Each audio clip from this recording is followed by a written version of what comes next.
We've all been there, eyes barely open, dragging through the morning and just hoping that first cup of coffee will finally wake us up. But have you ever wondered what's actually happening inside your brain when you take that first sip of your favorite caffeinated drink? It's more than just a quick jolt of energy. It's a fascinating dance of chemicals and signals that helps get you through the day. Caffeine, the main ingredient in coffee, tea, energy drinks, and even chocolate, is a powerful stimulant. Once you drink it, it enters your bloodstream and makes its way to your brain, where it starts working its magic. The first thing caffeine does is block a neurotransmitter called adenosine. Normally, adenosine is responsible for making you feel tired and relaxed. It binds to specific receptors in the brain, signaling that it's time to slow down and get some rest. But when caffeine comes in, it steps in as a blocker, preventing adenosine from attaching to its receptors.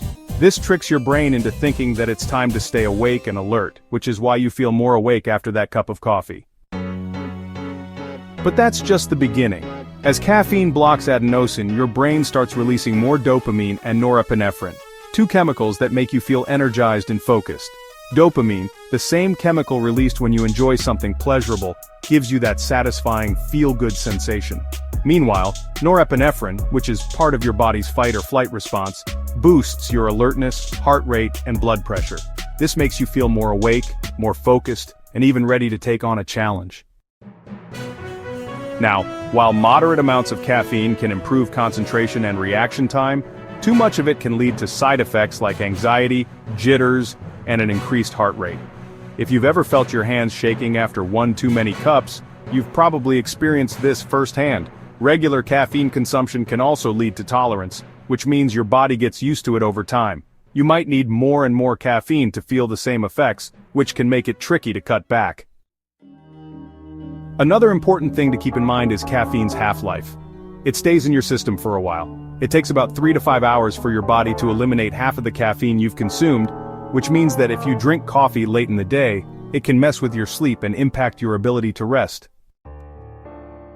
But it's not all bad news. Some studies suggest that moderate caffeine consumption could actually protect the brain in the long run. Caffeine has been linked to a lower risk of neurodegenerative diseases like Alzheimer's and Parkinson's. This may be due to its ability to boost brain function and help protect brain cells from damage.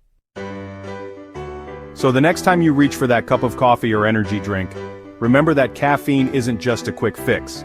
It's actually doing a lot in your brain. It's blocking the sleep signals, boosting your focus, and making you feel more alert. But like anything in life, it's all about balance. Too little and you might feel sluggish, too much and you might feel overwhelmed. Finding that sweet spot is key to making caffeine work for you, not against you. And speaking of balance, what happens if you stop drinking caffeine completely? Does your brain go into withdrawal mode? Stay tuned for our next video, where we dive into that mystery. Thanks for sipping with us today. Until next time, keep your brain buzzing, but in balance. Got a question about how something really works? Drop it in the comments and we might cover your topic in our next video.